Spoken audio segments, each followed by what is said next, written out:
اخلاص جو ہے اپنے قول میں اپنے عمل میں جو ہے یہ لازمی ہے، اور ریا کا معاملہ اور اخلاص کا معاملہ یہ اللہ کے ساتھ اس کا تعلق ہے۔ ہم کسی بندے کو دیکھ کر نہیں کہہ سکتے کہ یہ ریاکار ہے، دکھلاوا کر رہا ہے، کیونکہ اس کا معاملہ نیت سے ہے، اور انما الاعمال بالنیات، عملوں کا دار و مدار نیتوں سے ہے۔ تو نیتیں اگر مخلص ہیں، چاہے ہمیں نظر آ رہا ہے مختلف اعمال سے اور اقوال سے کہ شاید بندہ شہرت کا خواہاں ہے، شاید سبقت لسانی سے کچھ کلمات ادا ہو جائیں، یا بندہ جو ہے غیر شعوری اور غیر شعوری طور پر ایسی چیزیں سرزد سے ہو جائیں جو کہ ظاہری طور پہ محسوس ہوتی ہوں کہ اس میں ریا کا شائبہ پایا جاتا ہے، لیکن اس کی نیت مخلص ہے اور بندہ مخلص ہے اللہ کے ساتھ اپنے اعمال میں، تو اس پر جو ہے ظاہری احکامات سے ہم اخذ کر کے اس پہ یہ تہمت نہیں لگا سکتے کہ یہ بندہ جو ہے شہرت کا متلاشی ہے، یا پھر یہ جو کام کر رہا ہے یہ دنیا کے لیے کر رہا ہے۔ دیکھیں، کسی پر بہتان لگانا بہت بڑا جرم ہے، اور اللہ کے ہاں اس کی بہت بڑی پکڑ ہوگی، اس لیے پہلے بولو اور پھر تولو۔ نبی علیہ السلام کا یہ فرمان ہے، من کان، بخاری اور مسلم کی حدیث ہے، من کان یؤمن باللہ والیوم الاخر فلیقل خیرا او لیصمت، کہ جو اللہ اور آخرت پر ایمان لاتا ہے وہ خیر کی بات کرے یا خاموش ہو جائے۔ تو کسی پر بہتان لگانا یہ درست نہیں ہے، اور یہ بھی ذہن میں رکھیں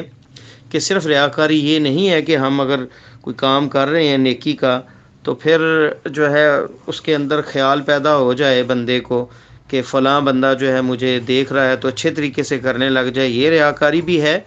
اور بھی ریاکاری ہے کہ بندہ کام کرنا چھوڑ دے کہ فلاں لوگ یہ بات کریں گے لہٰذا میں کام ہی نہیں کرتا، یا نفل ہی نہیں پڑھتا، ابھی پڑھوں گا تو لوگ کہیں گے جی دیکھو نوافل ادا کر رہا ہے۔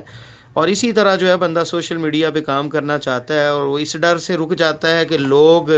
کہیں گے کہ یہ ریاکار ہے اور دکھلاوا کر رہا ہے، اور اس لیے میں سوشل میڈیا پر کام نہیں کر رہا، تو یہ بھی ریاکاری ہے۔ جیسا کہ امام احمد ابن حنبل کہتے ہیں کہ کام نہ کرنا اللہ کے لیے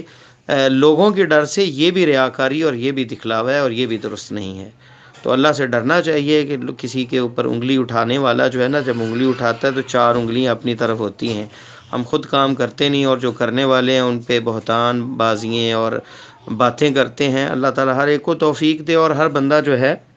اپنی محنتوں کا جو نتیجہ اور ثمرہ ہے دنیا میں تو مل جاتا ہے بندے کو، لیکن آخرت اسے ہی ملتی ہے جس کی نیت مخلص اور خالص ہو، اللہ تعالیٰ کی رضا مقصود ہو، تو وہ معاملہ اللہ کے سپرد ہے کہ اللہ تعالیٰ جو ہے ہر بندے کو اس کی نیت پر اجر دے گا، لیکن ہمیں اپنی زبانوں کو کنٹرول میں رکھنا چاہیے اور کسی پر بہتان بازی سے بچنا چاہیے، کیونکہ یہ بہت بڑا جرم ہے اور اس کی پکڑ بھی ہوگی کہ ہم کسی کو یہ کہیں کہ وہ ریا دکھلاوا کرنے والا ہے یا کوئی بھی بہتان لگاتے ہیں۔ یہاں تک حدیث میں آتا ہے کہ بندہ اگر کسی کو لعنتی کہتا ہے تو اگر وہ لعنت کا مستحق نہیں تو خود پہ وہ لعنت آ جاتی ہے،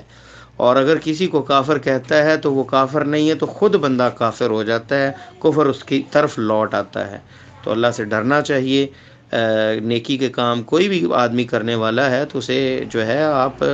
جو ہے اسے اس کی حوصلہ افزائی کریں اور اس کی تعریف و تحسین کریں، یہ نہیں کہ آپ الٹا جو ہے یہ باتیں کریں کہ یہ بندہ جی شہرت کا متلاشی ہے اور یہ چاہتا ہے اور وہ چاہتا ہے۔ خیر کی بات تو ہو رہی ہے نا نشر، اور نیکی کا کام تو ہو رہا ہے، نیتوں کا معاملہ اللہ کے سپرد ہے، واللہ تعالی اعلم۔